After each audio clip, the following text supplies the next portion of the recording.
Coming up on your horizon. Well, as we sat down for this year's Thanksgiving dinner, probably the hardest decision most of us had to make was whether we wanted white or dark meat. We live in a country of such agricultural abundance that very little thought is given to the food that adorns our table. Today, we're going to look at that food and the farmers who grow it and find out why agriculture just may be the growth industry of the 21st century. Stay with us for Oklahoma Horizon. Oklahoma Horizon is made possible by the Oklahoma Department of Career and Technology Education. Oklahoma's investment in career tech provides more than nationally recognized technology education and training. It produces solid financial returns for the state's economic future. Oklahoma Career Tech, elevating our economy. And the Oklahoma Department of Agriculture, Food, and Forestry, helping good people grow good things. And now, from the Career Tech Studios in Stillwater, here's your host, Rob McClendon. Hello everyone, thanks for joining us here on Horizon. Well, this past year we experienced the widest spread drought in the past century. Temperatures hit all-time highs and crops, well, they withered. Yet as we sat down to Thanksgiving dinner, there was not a worry of food shortages. It's remarkable just how efficient and productive our agricultural sector is. And while we may not worry about how the food gets to our table, others do, which is where our Andy Barth has just returned from. Rob, each year farm broadcasters and ag companies come together in Kansas City, Missouri to discuss agriculture and our nation's food supply. And this year, they had a lot to talk about: a record drought and the ongoing uncertainty over the lack of a new farm bill. As 2012 nears its end, farmers still don't have a new farm bill, which was one of the topics at this year's National Association of Farm Broadcasters convention. The election didn't produce anything that would I consider to be a very threatening thing to agriculture. Robert Berglund is a former United States Secretary of Agriculture appointed by President Carter, and he says a new farm bill will require cooperation from all 50 states. We are trying to get a consensus on a farm bill extension, and there are honest differences of opinion. Usually it has to do with commodities. And what they want in Oklahoma, they may not want in Oregon, and vice versa. And so we're a country of 50 states, and we have to work out the differences. And some of those differences related to the Farm Bill deal with the drought that spread across America's breadbasket both in 2011 and even more in 2012. Paul Penner is with the National Association of Wheat Growers. Farmers are also businessmen, and we need to have a certain farm program in effect so that we understand what our risks are, what we can take to the bank, and as far as crop insurance, make sure we have adequate safety net in order to withstand another drought, because we're not out of the woods yet with the drought. We could have another year. And Tom Legner from Cargill Crop Insurance says the drought impacted yields differently and left some farmers stuck with the wrong policy. I think you've got yield, that's okay in some spots, very droughty in other spots, and it makes guys think, do I have the right insurance? Do they get the right plan? And some of them didn't, and it just needs to go back and say, stuff like this can happen. We're not going to have a great crop year after year after year. We really need to look at our risk and see what we need to do with it. And Russ Gertzen from AGCO says that while farmers will have an uphill battle recovering from the drought, there are some preventative measures they can take. Recovery from the drought is going to be tough. It's going to be a multifaceted. One thing that producers can insulate themselves with is doing their preventative maintenance throughout the year. What preventative maintenance programs do, it's an insurance policy that their equipment is going to be reliable when they need it the most. Finding those little problems before they become big ones, because they are stressed financially in a drought situation. If they can use these programs, they can draw that together and maybe prevent a big ticket item happening in the future. Whether we have another year of drought or a year of wet weather, producers know that our nation and the world depend on what they do in the fields across America. Now, due to the drought, farmers are finding that mycotoxins are an increasing problem. Now, mycotoxins are a toxic chemical product produced by fungi that readily colonize crops. And because of the extreme heat and lack of water, farmers are seeing a spike in these poisons. And these are poisons that can be very dangerous. Now, a quick question for you. What are producers saying to you about the Farm Bill and just really the general outlook for farming? Rob, farmers and broadcasters alike are hoping for a new farm bill to be passed in this year's lame duck session. But a lot of people are saying that realistically, a farm bill is not going to happen until the 2013 legislative session. All right. Well, keep us apprised. Thanks so much, Andy. Thanks, Rob. Well, when we return, we continue our look at what could be the growth industry of the 21st century. You're watching Oklahoma Horizon, featuring some of the good things that are happening in the great state of Oklahoma. Well, we often talk here about globalization and the impact it has on our economy. And nowhere is that impact more acute than in agriculture. And frankly, the news could not be much better. Here's what we know. From today forward, agriculture is going to be a growth industry, thanks in great part to globalization and the growth of other economies around the world. If you will, take a look at this with me. Now, currently, income distribution around the world looks something like this. Now, most of the world's income is centered here in the U.S. and in Europe.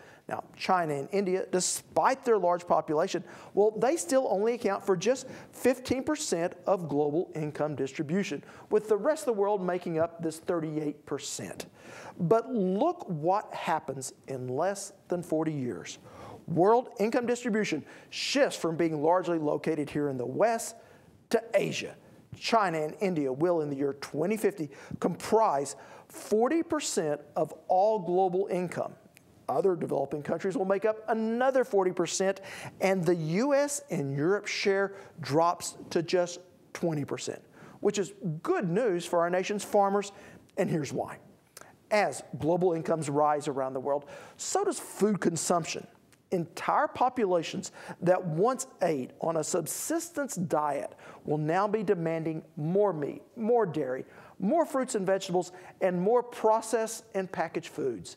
And this translates into a tremendous opportunity for American agriculture.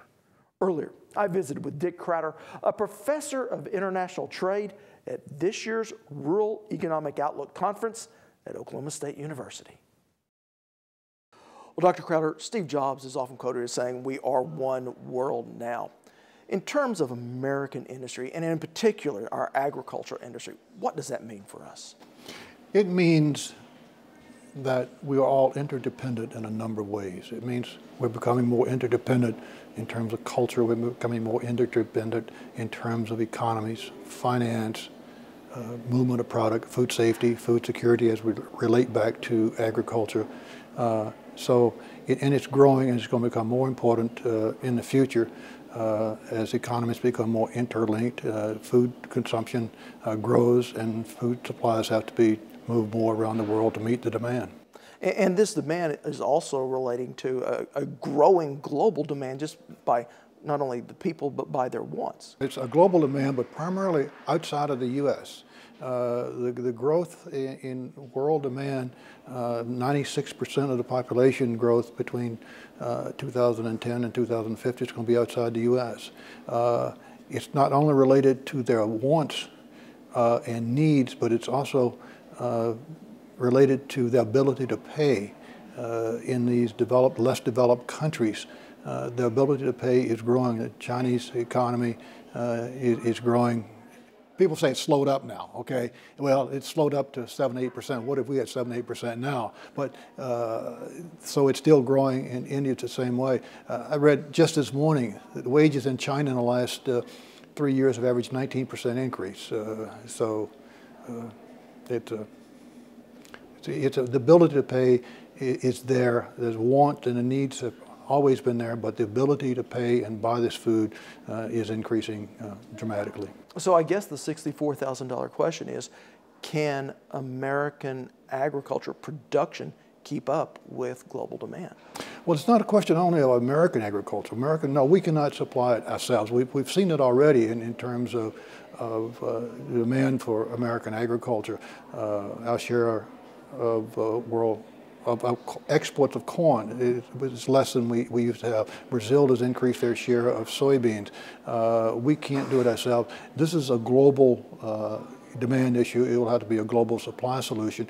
What we in America have to be careful of is that we stay and keep our competitive lead and don't become a residual supplier rather than a primary supplier. So in this more globally competitive industry, can American farmers be profitable if they're not exporting their product? No, they cannot. Only way we can profitably grow U.S. agriculture is to increase exports. And the market's going to be there for us. We just have to stay consistent with the customer needs and what we produce and how we produce it. And we need to be competitive in other ways also. Yeah, and there are differing tastes as we look at markets across the world, are there not? Oh, definitely. But that's a great thing about trade. A broiler, a chicken, in some parts of the world want dark meat, some want white meat. You cut it up, you could create value added, and you create more value in the product for both ways. Seasonally, some people want different items in different parts of the world. Some people prefer certain beef cuts. So you don't have a residual supply of individual cuts left over to drag on the market. So globally, a global market is just a great market to deal in. Now it has its risk, it has its policy issues and so forth, but it's a market that's been quite good to the U.S. And let's talk a little bit more about those risks. We know that there's a lot of opportunity, but there are some risks involved. What are they? Well, obviously they're the typical trade risk in terms of credit, financing, and so forth, but that's not what I'm talking about here. I'm talking about discrete government policies where there are export bans or there are import bans or there are tit-for-tat tariff raises. For example, we talked in the general session this morning about we put a tariff on Chinese tires. They put a tariff on our chickens. So when you do something like that, you affect the demand and movement of chicken and it has an impact back here. We in agriculture are in the middle of global politics. We're in the middle of global trade issues, but we're going to have to stay there, and we can stay there, and we can learn to manage those risks. Now, you have been in the middle of U.S. trade for decades now. What would you tell a young Dick Crowder heading off to school now about what he should study and what he should be thinking about as we move over the next 50 years? Well, the last thing I would say about what I would tell a young Dick Crowder that's coming through is a playoff on the Bubba Watson quote after he won the Masters, which said, "I never dreamed that big." Is that you cannot dream too big about what the opportunities are in food and agriculture globally over the next 20, 10, 15, 40 years, however long you want to look at it. Just don't worry about dreaming big, just dream big. All right, thank you so much, Dick Crowder. Still to come on Oklahoma Horizon, exporting knowledge from Oklahoma's Nobel Foundation. But first, seizing an opportunity. Well, along with farm prices, ag enrollments are on the rise. So we sent our Keela Kellen onto campus to find out why. A demand for students with an agricultural degree has sent enrollment numbers to a record high. The main driving force behind this increase, employment opportunities upon graduation. Classes are full at Oklahoma State University, thanks in great part to interest in careers in agriculture. Steve Dameron, Assistant Dean of Academic Programs, works to keep track of the enrollment numbers. Enrollment's up everywhere. I think enrollment is up for us because we offer a lot of degrees that have career paths at the end of them that students are interested in. We do really a very good job of providing quite a variety, everything from engineering to natural resources, whether it's forestry or wildlife, to animal science, to plant and soil science, to biochemistry. I mean, we're very varied in the college, and there's lots of different opportunities. So students come to us for a variety of those opportunities, and we just happen to have a lot of them. Now, while many of these students come from the traditional ag background, not everyone enrolled with an ag major grew up on the farm. We get so many students now that come from a very non-traditional background, what we would have historically thought of as a traditional background. They're coming from all over, but we're still getting that kind of person. So maybe they didn't grow up on a farm. They still have all of those characteristics. They still care about the world around them, and they are still interested in making a difference, and they want to learn, and they have a purpose in being here that's linked to the purpose of their life. It's time to study for Molly Schell, a biochemistry student with plans on a career in the medical field. I did not expect to be in the College of Ag because I have absolutely no ag background. I grew up in Tulsa, in the city, in the suburban area, so I didn't really know what that would look like, but the College of Ag has opened so many doors for me, just in the way of scholarship opportunities and just the community, I think, and getting to know the science community within the Ag College has opened a lot of doors. Doors that Molly believes open up to a brighter future in medicine. I have an internship with the Oklahoma Animal Diagnostic Laboratory here. It's actually the Disease Diagnostic Laboratory. And it's funded by the state, but it's on OSU's campus. And I'm working with a virologist who just got a new laboratory, so that's really exciting. I'm a student volunteer. While some of these students may not pursue a career in agriculture, Dameron says he still believes their degrees will benefit them in other ways. It goes back to opportunity. I mean, most of those students come to us with a specific educational intent in mind. They want to become, fill in the blank, and we have a program that lets them do that. Jonathan Wadle, who grew up on a farm, is studying agribusiness. My plan, graduating from college, is to actually go to law school. I'm an ag business major with a pre-law option. And what I want to do is go to law school somewhere in Oklahoma. I'd like to stay in state because really my roots are here and that's where I want to stay. My main emphasis with wanting to become involved with policy is serving not only our state and our government and our nation, but also agriculturalists.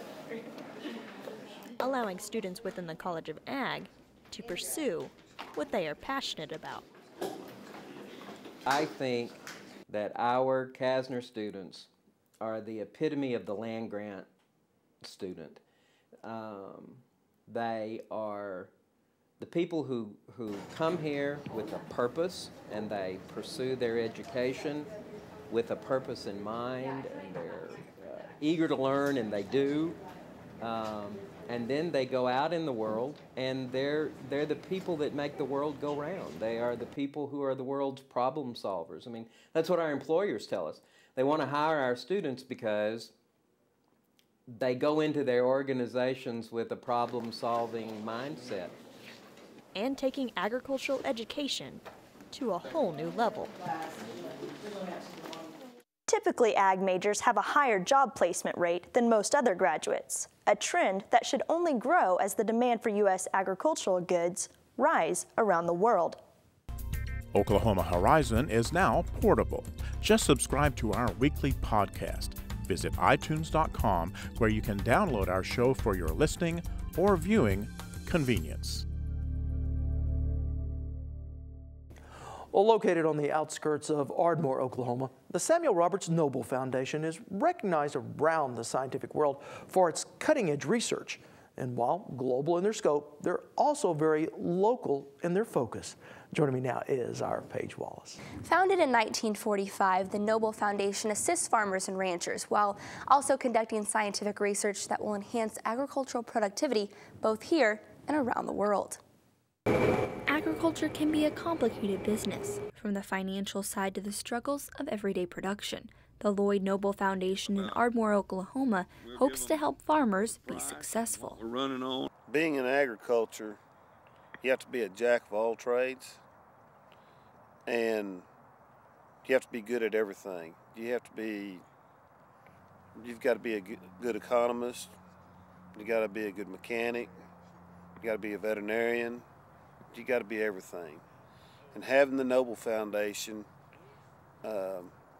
takes a lot of those burdens off, having that knowledge. Jack Cunningham and his son Jack Jr. have been raising crops and livestock in Oklahoma since 1981.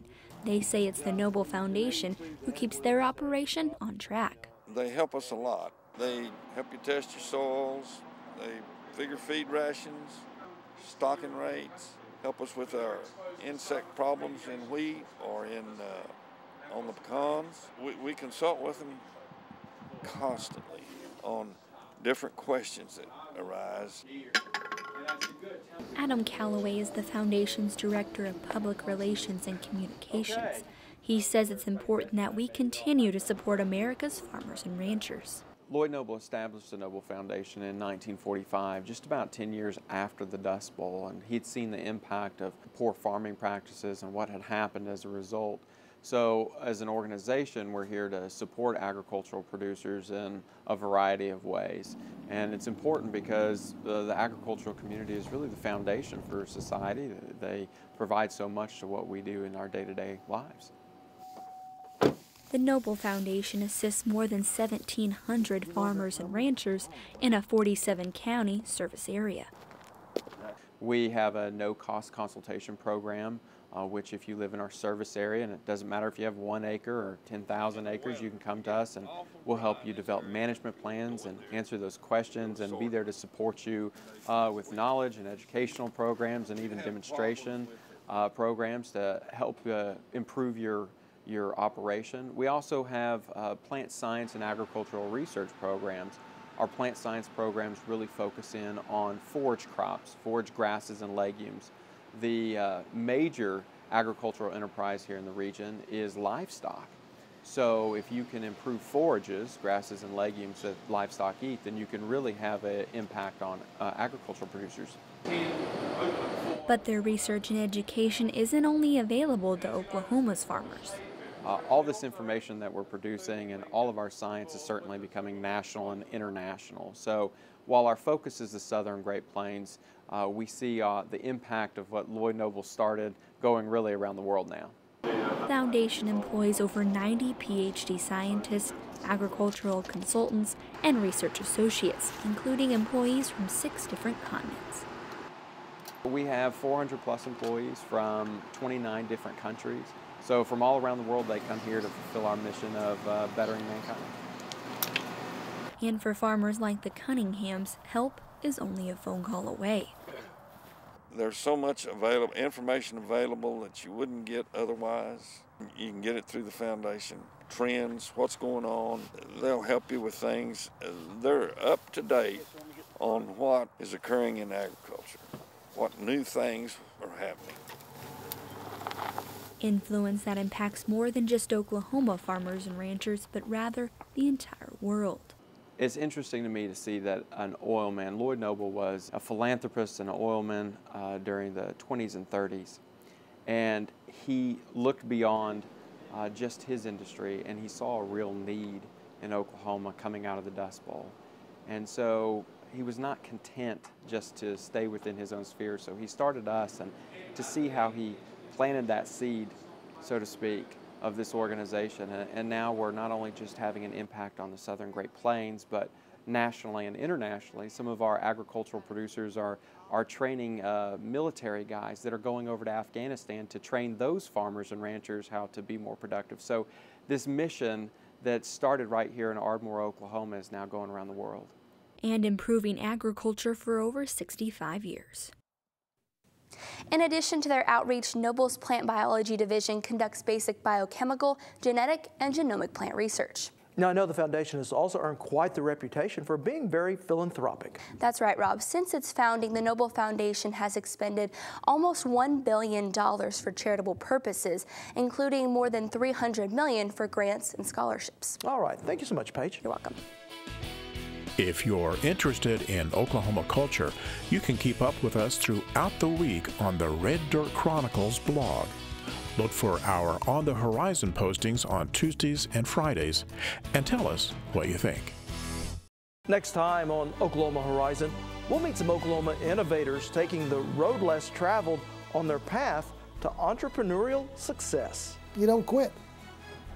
And if things don't work, you try something else. You don't quit and think, well, that's it, I tried it. If you want to succeed in life, you keep trying. Sooner or later, maybe lightning strikes and you hit a home run. Oklahoma Entrepreneurs on Oklahoma Show for the Heartland, Oklahoma Horizon. Well, that is going to wrap us up for today, but you can see more of any of our stories on our website at okhorizon.com. You can watch us on the go with our weekly podcasts on iTunes and follow us throughout the week on Twitter at OK Horizon TV, or just become a Horizon fan on Facebook. I'm Rob McClendon. Thanks for watching. See you back here next time.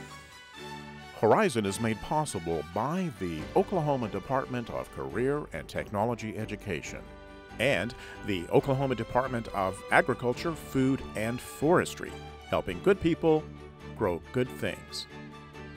Thank you for watching Oklahoma Horizon.